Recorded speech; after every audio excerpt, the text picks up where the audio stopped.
Harper Audio presents What Came Before He Shot Her by Elizabeth George. Read by Charles Keating. Copyright 2006 by Susan Elizabeth George. Production and abridgment copyright 2006 by HarperCollins Publishers.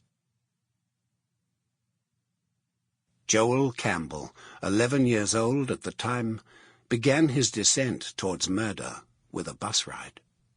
It was numbered 70 on the London route that trundles along Duquesne Road in East Acton. On this particular January day, Joel Campbell was in the company of 3 other individuals, and he was cautiously anticipating a positive change in his life. Prior to this moment, East Acton and a small terrace house in Henchman Street had represented his circumstances.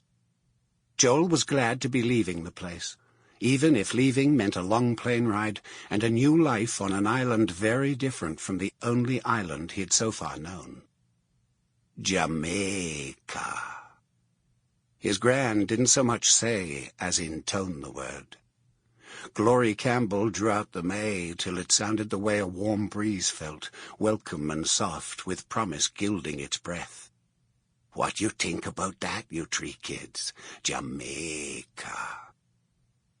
You 3 kids were the Campbell children, victims of a tragedy played out on Old Oak Common Lane on a Saturday afternoon.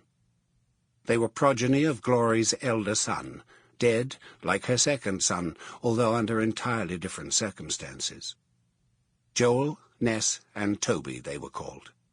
Or, poor little things, as Glory had taken to referring to them once her man George Gilbert had received his deportation papers and she had seen which way the wind of George's life was likely to blow.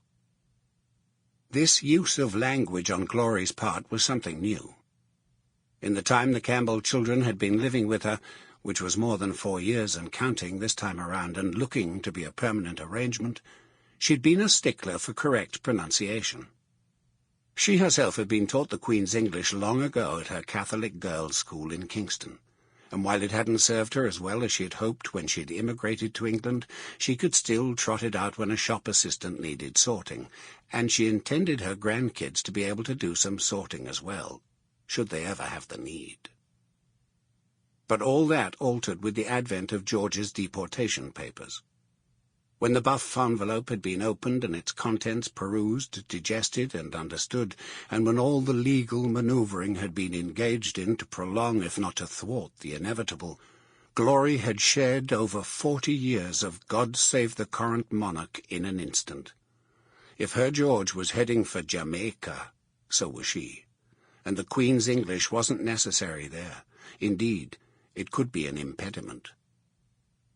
George Gilbert had left London first, escorted to Heathrow by immigration officials keeping the current Prime Minister's promise to do something about the problem of visitors overstaying their visas. They came for him in a private car and glanced at their watches while he bade Glory a farewell, thoroughly lubricated by red stripe, which he'd begun to drink in anticipation of the return to his roots. They said, "Come along, Mr. Gilbert," and took him by the arms.